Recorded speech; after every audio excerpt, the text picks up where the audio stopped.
බලන්න මේ ගාන අපිට දීලා තියෙනවා y සමානයි 2 ඍණ මාපාංක x ඍණ 2 සහ y සමානයි මාපාංක x ඍණ 2 මාපාංකය කියලා. මෙන්න මේ දෙන්නගේ ප්‍රස්ථාර අඳින්න කියලා දීලා තියෙනවා. ඊට පස්සේ මේ ප්‍රස්ථාර දෙක පාවිච්චි කරලා මෙන්න මේ අසමානතාවය විසඳන්න කියලා අපිට ගන්න දීලා තියෙනවා. ඒතර බලමු මේ කොහොමද අඳින්නේ කියලා. හරි. මුලින්ම මේ විදිහට y අක්ෂය අඳින්න.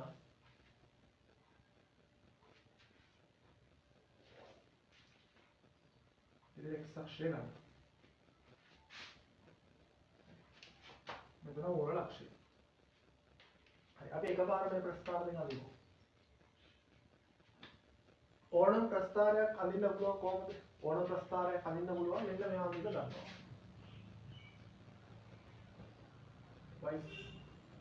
y සමානයි x කියන ප්‍රස්ථාරය අඳින්න පුළුවන් නම් මේකේ අනිත් ඔක්කොම ගලපලා ගන්න පුළුවන්. එතන y සමාන x කියන ප්‍රස්ථාරය මේක නම්. හරි. අnder මේක සාමාන්‍ය ඕන කෙනෙක් දන්නවා y සමාන x ප්‍රස්ථාරය. හරි. මෙන්න මේ කෝණ දෙක සමාන මෙතන යන්න ඕනේ. මොකද අනුක්‍රමණය අංශක 45 වෙන්නේ. ඒතර 1යි අනුක්‍රමණය 1යි. මේ කෝණ දෙක සමානව යනවා. ඒතර බලන්න මේකේ ඇතුලේ ගමන් මේකේ මොකද? මෙතන තියෙන y සමාන x නෙමෙයි y සමාන x ඍණ 2. ඒ කියන්නේ x එක මෙහෙම නම් x ඍණ 2 කියන එක කොහොමද යන්නේ? x ඍණ 2 කියන එක නම් මෙතන බිඳුවනේ. දෙකක් කෙලිම පහළට යනවානේ. එතන තමයි කැපෙන්නේ. ඒතර අනුක්‍රමණය 1යි නෙමෙයි. අනුක්‍රමණය 1යි කියන්නේ මොකක්ද වෙන්නේ? අනුක්‍රමණය 1යි කියන්නේ මෙයාගේ මෙන්න මේ කෝණය 45යි කියන එකනේ.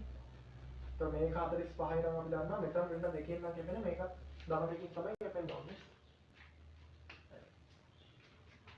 මෙතන ඍණ දෙකෙන් නම් කැපෙන්නේ මේකත් දෙකෙන් කැපෙන අංශක 45න් යනවා. හරි. මෙතන අනුක්‍රමණය නිකම් x ඍණ දෙකෙන් තියෙනවා. ඒතර ඒ කියන්නේ අනුක්‍රමණය 1යි. අනුක්‍රමණය 1යි නම් මේක සමානව යන්නේ බෑ. මෙතන ඍණ දෙකකින් කැපෙනවා මේක දෙකකින් කැපෙන්න ඕනේ. එහෙම වුණොත් කියන්නේ මෙතන කෝණය මෙතන කෝණය අංශක 45ක් වෙන්නේ. මම හිතුවා ඒ ටික නම් අවුලක් නැහැ කියලා. ඒතර ඔය විදිහට අපිට y සමාන x ඍණ 2 ගන්න පුළුවන්. හැබැයි මෙතන තියෙන y සමාන x ඍණ 2 නෙමෙයි y සමාන මාපාංක x ඍණ 2. හරි. ඒතර y සමානයි x ඍණ 2 කියන්නේ මෙහෙම නම්. හරි. මාපාංක x ඍණ 2 කියන්නේ මොකද්ද? මාපාංකය කියන එක අදහස මොකද්ද? මාපාංකයක් කියලා කියන්නේ ධනාගයන් විතරක් ගන්නවා කියන එකනේ. දැන් මේකේ මේ ඍණ පැත්තේ මේ අගයන් ටික තියෙන්නේ. මේ කොටස දාලා ඍණ අගයන් තියෙන්නේ. ඒතර මේකේ ධන ටික ගන්න මොකද කරන්නේ? මේ හැම එක්කෙනාම ඍණෙන් වැඩි කරනවා. හරි. මෙතන දැන් ඍණ 2 කියන එකක් කරනවද? ඍණෙන් වැඩි කරාම ධන 2 නේ. මාපාංකයේ අදහස ඕනේ ඍණ කට්ටිය ඔක්කොම ධන ගන්නවා. මෙතන ඍණ 2 කියන එක ධන 2 විදිහට ගන්නවා. හරි. එතකොට මේ ප්‍රස්තාරය දැන් යන්නේ මොකද? මේකේ ගෙලින්ම ධර්මන පැතින් මෙතන එන්න ඕනේ. එහෙමයි නේද? මේක නේද y සමාන මාපාංක x ඍණ 2. y සමාන මාපාංක x ඍණ 2 කියන්නේ මේකේ ඍණ කට්ටිය ඔක්කොම දාලා කරනවා. ඒක මෙයා ධනවම ගන්න දෙයි. මේ ඉතිරියන් දෙනොත් ඔක්කොම ඔය විදිහට ශ්‍රේණියෙන් වැඩි කරලා ගන්නවා. ඒතර කෙලින්ම එන්නේ මොකද්ද? මෙයාගේ ධනවල කෙලින්. ඒක මේක තමයි y සමාන මාපාංක x ඍණ 2 කියන්නේ. බලන්න y සමාන මාපාංක x ඍණ 2 නෙමෙයි ඒක ශ්‍රේණියෙන් වැඩි වෙලා තියෙනවානේ. ශ්‍රේණියෙන් වැඩි වුණොත් මොකද? ශ්‍රේණියෙන් වැඩි වුණොත් එන්නේ මෙයාම තමයි. ඒක අනිත් පැත්තට යනවා. ඒ කියන්නේ මොකක්ද ආපහු වෙන්නේ? ආපහු මෙයා කියන්නේ ආපහු ශ්‍රේණියෙන් වැඩි කරනවා. ඒතර ධන දෙක ශ්‍රේණියෙන් වෙනවා ආපහු ඍණ දෙක. මේ ඔක්කොම ප්‍රස්ථාරයට දාලා ගිය ඍණ වෙනවා. ඒතර මොකක්ද මේ ප්‍රස්ථාරය? මේ විදිහට නේද? මේක තමයි y සමාන ඍණ මාපාංක x ඍණ 2. මේක මාපාංක x ඍණ 2 නම් මේක නේද ඍණ මාපාංක x ඍණ 2 කියන්නේ. මේ හැම ආගයක්ම ඍණෙන් වැඩි කරනවා. ඒකෝ මේ වගේක් තමයි. ඍණ මාපාංක x ඍණ 2ක් නෙමෙයි තියෙන්නේ. ඒකට තත්ත්වයක් එකතු වෙලා දෙකක් එකතු වෙලා. එහෙනම් මේ ප්‍රස්ථාරය මොකක්ද වෙන්න ඕනද? ඒකට දෙකකින් ඉහළට යන්න ඕන. හරිද? දැන් මෙතන x අක්ෂය මත නම් මෙයා හැරුණේ. දැන් හැරෙන්නේ කොහෙන්ද? දැන් හැරෙන්නේ කොහෙන්ද? දෙකෙන් නේද? මෙතන දෙකෙන් නේද හැරෙන්නේ? හරි. එහෙනම් අපිට ගන්න පුළුවන්. මේ වගේ තරක් ගන්නකො x දෙක කියලා. තව දෙක නම් දැන් මෙතනින් නම් මේ හැරුනේ මේ විදිහටම දෙකක් ඉස්සෙන්න ඕනේ. මෙතන බිඳු වෙන්නේ හැරුනේ. එහෙනම් තව දෙයක් උඩට ගියම මොකද වෙන්නේ? මේ වගේ තැනකින් තමයි හැරෙන්නේ. මේ හැම එකක් විසින් දෙක ගානේ උඩට යනවානේ. මෙතන වෙන දෙකේ ඊට පස්සේ මොකද වෙන්නේ? තව දෙයක් උඩට ගියාම බිඳුයි කියලා. තමයි ප්‍රස්තාවය. මෙන්න මෙහෙම නේද එන්නේ. දැන් බිඳු වෙන එක යනවා. හරි. දැන් මේකේ අනුක්‍රමණ එකයිනේ. x වල සංගුණක එකයි කියන්නේ අනුක්‍රමණ එකයි. හරිද? අනුක්‍රමණ එකයි නම් මේක මේ කෝණ ඔක්කොම අංශ 45ක් වෙනවනේ. හරිද? එතකොට මෙන්න මේ පරතරය සමාන වෙන්න ඕන හැමතිස්සෙම නේ. එතකොට දැන් අනිත් එක මෙයා. මෙන්න මෙයක් දැන් අඳින්න එපා. එයා අඳින්න ඕනේ මේ විදියටම ඒ අනුක්‍රමණයක් සහිතව අඳින්න ඕනේ. එතකොට මේ පරතරය සමාන වෙන්න නම් මොකද වෙන්නේ? මේ කීයක් වෙන්න ඕනද? මේක 4ක් වෙන්න ඕනේ. ඔය විදිහට අපිට ගන්න පුළුවන්. ඒතර අවුල නැහැ කියලා. එතකොට ආයි පාරක් කිව්වොත් එක මේ y = x මෙහෙම නම් x වෙන දෙක කියන්නේ මොකක්ද? මේක දෙකක් පහකට ආවම එන එකනේ. අංශ 45ක් කියලා මේ පරතරය සමාන වෙනවා. ඒතර මේක ඍණ දෙකයි නම් මේක ධන දෙකයි. එතකොට x වෙන දෙක කියන්නේ මෙහෙම නම් මාපාංක කියන්නේ මේකේ ධනාගයනේ. તો ධනාගය ගත්තොත් මොකද වෙන්නේ? ඍණ පැත්තේ කට්ටිය ඔක්කොම ධන පැත්තට යනවා. කියන්නේ මෙන්න මේ කෑල්ල සම්පූර්ණයෙන් ශ්‍රේණියෙන් වැඩි වුණාට පස්සේ මේ වගේ එකක් නේද එන්නේ. ඕකත් ආපහු ශ්‍රේණියෙන් වැඩි කරනවානේ. ඕක ආපහු ශ්‍රේණියෙන් වැඩි කරනකොට මොකද වෙන්නේ? මේ ප්‍රස්තාවය ආයෙ අනිත් පැත්තට. ධන දෙක ඍණ දෙක වෙනවා. ඒ විදිහට අනිත් අගිනවා. හරි. ඊළඟට ඒකට දෙකක් එකතු වෙනවානේ. ඔකට දෙකක් එකතු වෙද්දි මොකද වෙන්නේ? මේ ප්‍රස්තාවය එකක දෙකකින් උඩට ඉස්සෙනවා. හොඳයි.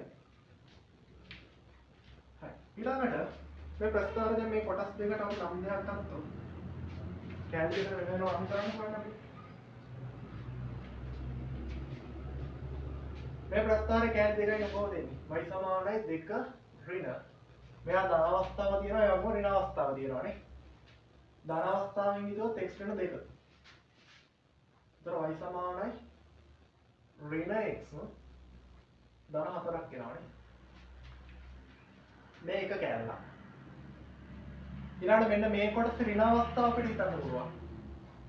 y = 2 ඍණ අවස්ථාව වුණොත් මොකද වෙන්නේ? ආපහු ඍණින් වැඩි වෙනවා. x ඍණ 2. y = 2 ධන x. හරි? ධන x ඍණ 2 එනවානේ. ඒ කියන්නේ y = x. මේ දෙවෙනි කෑල්ල. එතකොට y = x මේ කෑල්ලේ අනුක්‍රමණය ධනයිනේ. ඒතර අනුක්‍රමණය ධන වෙන්නේ මේ කෑල්ලෙන් මොකද්ද? මේකනේ. එහෙනම් මේ කෑල්ලට දාන්නම තමයි y = x. දැන් මේකනේ අනුක්‍රමණය ඍණ වෙන කෑල්ල. බෑවම මහා කෝණයක් එන්නේ මේකනේ. ඒතර අනුක්‍රමණය ඍණ වෙන කෑල්ල මේක නේද? එහෙනම් මේකට අපි කියනවා y = ඍණ x ධන 4 කියලා අපිට ගන්න පුළුවන්. ඒක ප්‍රස්තාවය ඔය විදිහට නම් කර ගන්නවා. මොකද අපිට මෙන්න මේ ගැටලුව විසඳන්න ලේසි වෙන්නේ. මේ විදිහට නම් කරගත්තොත් තමයි. හරි. දැන් අපි ඊළඟට මෙන්න මෙයා වඳිමු. එයාවත් අර විදිහටම තමයි. y = x අඳින්න පුළුවන් නම් ඒකෙන් අපිට මේගොල්ලෝ ඉක්මනට ගන්න පුළුවන්. දැන් තියෙන්නේ මේ තියෙන y = x නේ. මේක y = x නම් බලන්න ඇතුළේ ඉන්නේ කවුද? මාපාංක x. මාපාංක x නම් මොකද වෙන්නේ? ඍණ කෑල්ල සම්පූර්ණයෙන් ධන වෙන්න ඕන. දැන් මේක මේ වගේ වෙනවා නේද? මේක තමයි මාපාංක x. මාපාංක x නෙමෙයි ඒක නෝ ඍණ දෙකක්. හරි. ඒ කියන්නේ ප්‍රස්ථාන මොකක්ද කරනවද? තව එකද දෙකකින් පල්ලෙහාට යනවා. දැන් මෙතන බිඳුවේ තිබ්බේ. දැන් මෙතන කීයද යනවා තියෙන්නේ? ඍණ දෙකේ නේ. මේ විදිහට ගන්න ඕන. ඊළඟට මාපාංක x ඍණ 2 කියන එක මේ යන්නේ නේ. y = මාපාංක x ඍණ 2. මොකද මාපාංක x කියන්නේ මේක නම් එකෙන් දෙකක් අඩු කරාම එන එකනේ. මාපාංක එක්ස්ටර්නල් දෙක කියන්නේ. එතකොට මේ ප්‍රස්ථාරය නේද මේ තියෙන්නේ. එතකොට ඕකේ සම්පූර්ණ මාපාංකයනේ. ඕකේ සම්පූර්ණ මාපාංකය ගන්නවා කියන්නේ මේ y x විදිහට ගත්තාම මේකනේ දැන් y සමානයි මාපාංක එක්ස්ටර්නල් දෙක කියන්නේ. එතකොට ඕකේ සම්පූර්ණ මාපාංකය ගන්නවා කියන්නේ මොකද? මේ ඍණ කැලේ සම්පූර්ණයක් වෙනවද? අනිත් පැත්තට යනවා. එතකොට මේක ඍණ දෙක නම් එහා පැත්තෙන් කීයක් වෙන්න ඕනද? ධන දෙකකින් යනවා. ඒක අවුලක් නැහැ කියලා. එතකොට ඕක තමයි y සමානයි මාපාංක එක්ස්ටර්නල් දෙකෙත් මාපාංකය කියන ප්‍රස්ථාරය. එතකොට මම කියනවා දැන් මෙතන මේ ඍණ දෙකෙන් 15ට එනවා. දැන් මේකේ අනුක්‍රමණය කියන එක එකයි. හරි. ඒකින්ද අර විදියටම අංශක 35. දැන් මේ විදියටම තමයි යන්නේ. ඊළඟට මෙතන කැපෙන තැන මේ කෝණේ අංශක 45ක් වෙන හින්දා අනුක්‍රමණ එකක් හින්දා මේක ඍණ දෙකෙන් කැපෙන මේක ධන දෙකෙන් කැපෙන්න ඕනේ. මේක වෙන් කැපෙන්න ඕනේ. ඍණ දෙකෙන් කැපෙන්න ඕනේ. ඒක තේරෙනවා ඇති කියලා. මොකද අංශක 35ක් නේ යන්න ඕන. අනුක්‍රමණ එකයි නා. මේ කෝණ දෙක 45ක් වෙද්දී මේ බරතරයට මේ බරතරේ සමාන වෙනවා. එතකොට දැන් අපි ආයෙත් බලමු. මේ වගේ බරතරයක් අපි ඍණ දෙක ගත්තොත්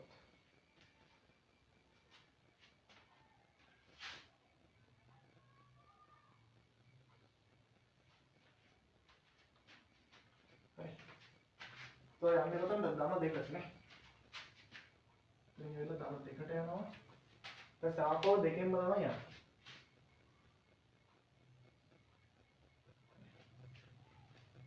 ඊට එතනින් ආපහු උඩට. මේ බැලුම් සමාන වෙන්න ඕන.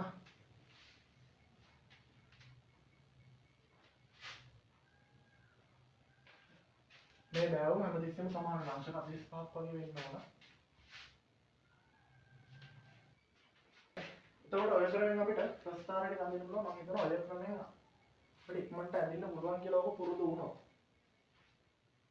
ඒතර ඔය විදිහට තමයි ප්‍රස්ථාර දෙක අපිට එන්නේ. දැන් මේකේ කෑලි දෙකයි තිබ්බේ. මේකේ කෑලි දෙකයි තිබ්බේ. දැන් මේකේ කෑලි කීයක් තියෙනවද? හතරක් තියෙනවා. මේ හතර බලමු.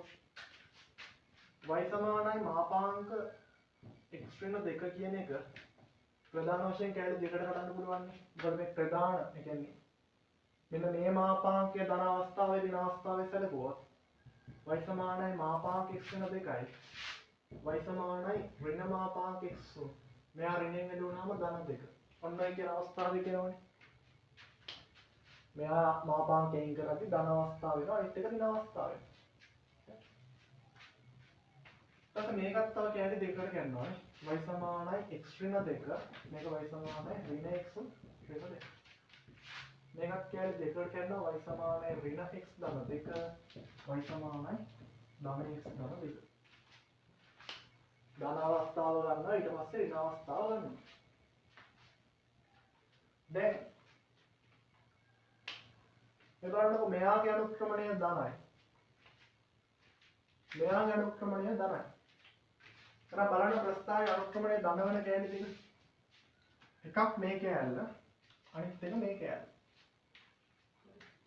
එතකොට මේ ප්‍රස්ථාරය බලන්නකො y අක්ෂය කපන්නේ ධන දෙකෙන්නේ. y අක්ෂය ධන දෙකෙන් කපනවා කියන්නේ x ධන දෙක වෙන්න ඕනේ මේ ප්‍රස්ථාරය.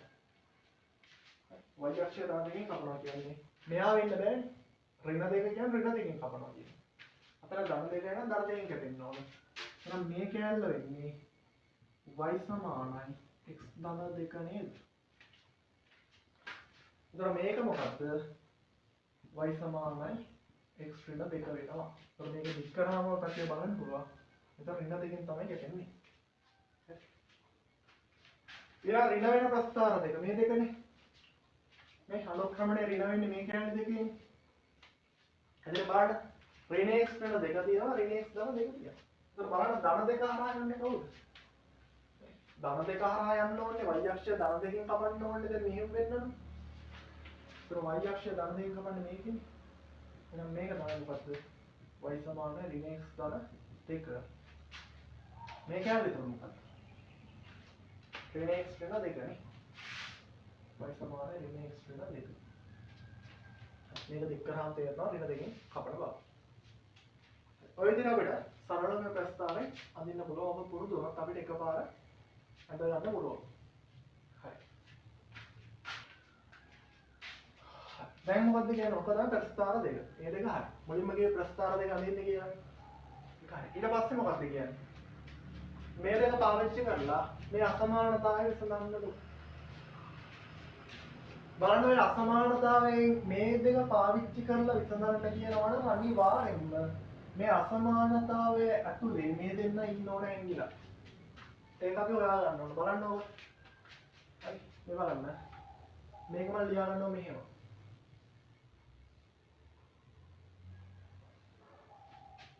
මම මේ ධන මාපාංක එක්ස්ට්‍රීම දෙක කියන එක මේ පැත්තට දානවා. එතකොට දෙක රින මාපාංක එක්ස්ට්‍රීම දෙක. බලන්න මේ දකුණු පැත්තේ ඉන්නේ මේ කැලේ නේද? වම් පැත්තේ ඉන්නේ මේ ප්‍රස්ථාරේ නේද? ඒ කියන්නේ මේ අසමානතාවය ඇතුලේ මෙන්න මේ ප්‍රස්ථාර දෙකේ අසමානතාවයක් තමයි දීලා තියෙන්නේ. ඒ දෙන්න අතර සම්බන්ධය තමයි තියෙන්නේ. එහෙනම් අපිට ලේසියෙන් උදාහරණ පුළුවන් මොකක්ද වෙන්නේ? හැමතිස්සෙම මේ දෙක ඍණ මාපාංක එක්ස්ට්‍රීම දෙක කියන ප්‍රස්ථාරයට වඩා මාපාංක එක්ස්ට්‍රීම දෙක කියන එක්කෙනාගේ සම්පූර්ණ මාපාංක කියන මෙන්න මේ ප්‍රස්ථාරය අඩු වෙන්න ඕන. මෙයාට වඩා හැමතිස්සෙම මෙයාගේ අඩු වෙන්න ඕන. ඒ කියන්නේ මෙයාට වඩා හැමතිස්සෙම මෙයා අඩු වෙන්න ඕන. දැන් මොකක්ද? මේ ප්‍රස්ථාරනේ මේ තියෙන්නේ. මේ ප්‍රස්ථාරේ නේද මේ W ලෝකුරක් හැදෙන්නේ තියෙන්නේ. ඒතර මෙයාගේ අගය මෙයාට වඩා හැමතිස්සෙම මොනවා වෙන්න ඕනද? අඩු වෙන්න ඕන කියලා නේද මේ කියන්නේ. ඒතර මෙයාට වඩා මෙයාගේ අගය හැමතිස්සෙම අඩු වෙන්නේ මොකද්ද? දැන් මෙයා කියන්නේ මේ W ලෝකුරවල ඉන්නේ කියලා. බලන්න මේ ටිකේද බලන්න. මේ ටිකේදී හැමතිස්සෙම මෙයාට වඩා මෙයාගේ අගය වැඩි උඩින් ඉන්නේ ප්‍රස්ථාරේ. මේ ටිකෙත් මේ ටිකේදීත් මොකද වෙන්නේ? මේ ප්‍රස්ථාරයට මෙයාගේ වැඩි. අපිට ඕන මෙයාට වඩා මෙයාගේ අඩු එකනේ. මේ ටිකෙත් තරම් මෙයාට උඩි. දැන් මෙන්න මෙතන මේ පොයින්ට් එක. මෙතනදී මෙන්න මේ ප්‍රස්ථාරයට අදාළ කැලල මේකනේ. මෙයාට අදාළ කැලල මේක නේද? ඒ කියන්නේ මේකට වඩා මේක යටින් ඉන්නේ. ඒ කියන්නේ මෙයාට වඩා මෙයා යටින් ඉන්නේ. ඒ කියන්නේ මේකට වඩා මෙයාගේ y අගය හැමතිස්සෙම අඩුයි නේද? මේට අනුරූප y අගයකට වඩා මේට අනුරූප y අගය අඩුයි නේද? ඒ කියන්නේ මෙයාට වඩා මෙයා හැමතිස්සෙම අඩුයි. මේ පරාසය තුළ අඩුයි. ඒ වගේ මේ පරාසය තුළ අඩුයි නේද? මේ ප්‍රස්ථාරයට වඩා එන්න මේ ප්‍රස්ථාරයට අදාළ කියලා යටින් ඉන්නේ. නම් මේ පරාසය තුළ අර අසමානතාවය ගලප ගන්න පුළුවන්. හරිද?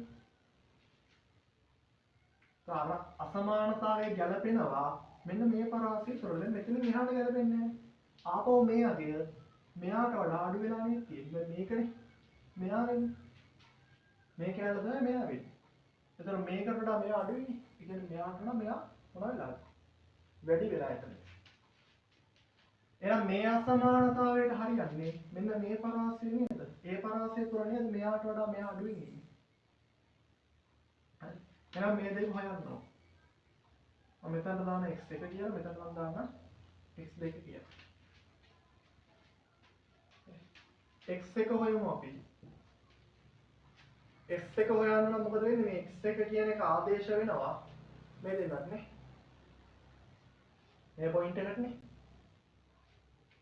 તો ඍණ x1 ධන 2 සමාන වෙන්න ඕන. මේ පොයින්ට් එකෙන් අනිත් කෙනා කවුද? x නේ.